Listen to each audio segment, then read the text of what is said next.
You ask Tiger to solve. This deals with linear equations with one unknown. The final result is n equals 2.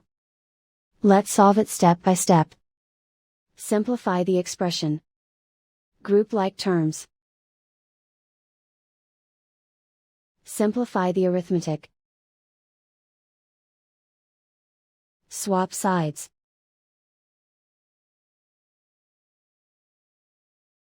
Group all constants on the right side of the equation. Subtract 3 from both sides. Simplify the arithmetic.